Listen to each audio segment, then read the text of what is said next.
Europe 1, il est 8h33, Thomas Soto. C'est l'heure de retrouver Natacha Polony pour la revue de presse. Bonjour Natacha. Bonjour Thomas, bonjour Julie et bonjour à tous. Ce matin, une de vos journaux, on manie les chiffres. Les Échos, le chômage a amorcé une lente décrue en 2016. Aujourd'hui en France, les vrais chiffres de la radicalisation. Et puis le canard enchaîné, le PS a du mal à compter ses électeurs. On a vraiment un problème avec les maths en primaire. Mais l'article du canard dont on parle ce matin, évidemment, concerne les 600 000 € qu'aurait gagné Pénélope Fillon, d'abord comme attachée parlementaire de son mari, puis comme conseillère littéraire à la Revue des Deux Mondes, sans que personne ne se souvienne qu'elle ait jamais travaillé. Enfin, en une de l'Express, risque de coupure, menace sur la sécurité, factures astronomiques, il faut sauver le nucléaire français.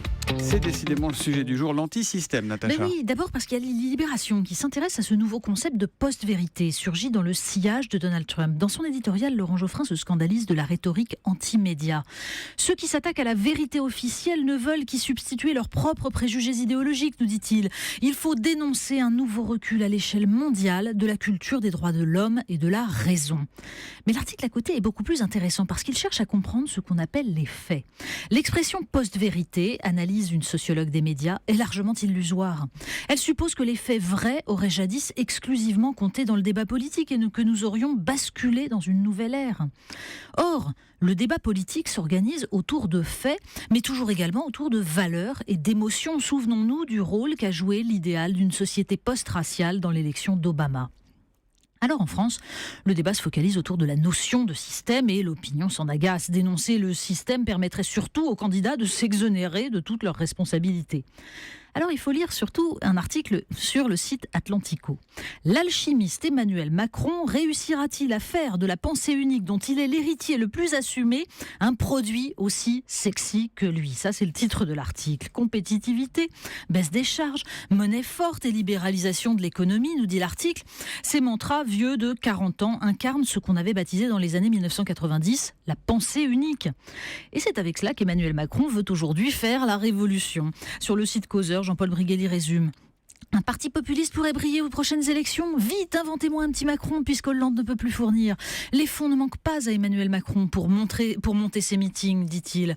On y vante aux foules un bonheur parfaitement imaginaire. Un bonheur en tout cas positif, progressiste, moderne, frais. Enfin, on va ajouter les adjectifs qui vous conviennent. Ce soir, vous allez regarder le débat, j'imagine, dernier débat de la primaire, Natacha. Mais oui, bien sûr. Et pourtant, il y en a peut-être qui ne le feront pas, puisque le Figaro nous parle de ces élus PS qui ne choisissent pas entre Valls et Hamon. Derrière le désarroi, en fait, la peur de l'explosion du parti. Pourtant, dans les Échos, Cécile Cornudet analyse ce choix. Non plus un choix traditionnel entre première et deuxième gauche. Benoît Hamon fut lui aussi jeune rocardien. Mais un choix entre la deuxième gauche, donc social-démocrate, libérale, et son évolution moderne vers un hybride écolo. D'ailleurs, 40% des électeurs de dimanche dernier étaient socialistes, seulement 40%. Dans Le Monde, une tribune défendant le revenu universel explique que c'est un bon moyen d'accompagner la mondialisation. Quintessence donc de la social-démocratie. Vous avez aussi lu ce matin le mensuel de lutte ouvrière, Natacha. Exactement, il faut lire Lutte de classe, c'est le mensuel donc de lutte ouvrière, parce qu'on y trouve un article implacable contre la tentation d'une partie de la gauche et de l'extrême gauche de s'associer avec des mouvements qui se réclament de l'antiracisme pour défendre un islam politique.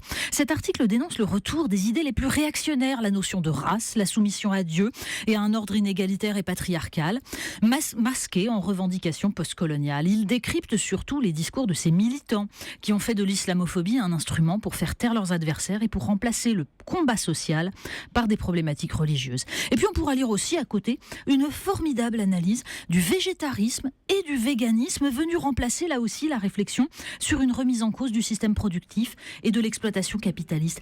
Un vrai travail théorique de fond. C'est un plaisir rare. On termine en se connectant sur le site Atlantico, qui nous signale une nouvelle application pour smartphone qui nous prouve que le progrès est en marche. Ça fait plaisir. Money Alarm, c'est pour vous, Thomas. C'est un système de réveil qui vous fait payer une amende si vous n'êtes pas levé dans les 2 minutes après la sonnerie. Je suis ruiné alors. Alors certes, c'est vous qui choisissez le montant de l'amende.